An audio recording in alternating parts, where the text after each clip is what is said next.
যে number chapter থেকে গুরুত্বপূর্ণ কিছু রুলস শিখবো যেগুলো বিভিন্ন চাকরি পরীক্ষাতে এসে থেকে। সো আমরা জানি সবাই নাম্বারের বাংলা হচ্ছে সংখ্যা। সো চলুন আমরা দেখি সিঙ্গুলার থেকে কিভাবে নাম্বার প্রকারভেদটা যদি বলি একটু, তাহলে নাম্বার মূলত দুই প্রকার, সিঙ্গুলার এবং প্লুরাল।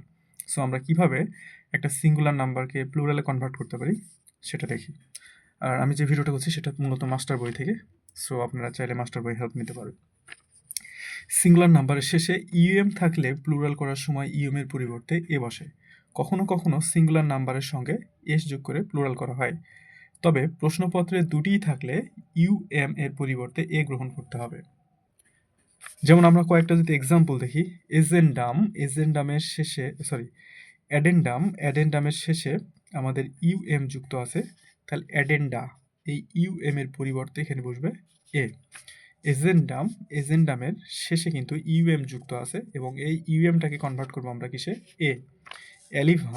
অ্যালুভিয়া, এরপর হচ্ছে অ্যাকুরিয়া, অর্থাৎ এই ইউএমটা চেঞ্জ হবে এ, অথবা এখানে আমরা এস দ্বারাও করতে পারি। তারপর সবচেয়ে বেশি গ্রহণযোগ্য হচ্ছে এ দ্বারা পরিবর্তন।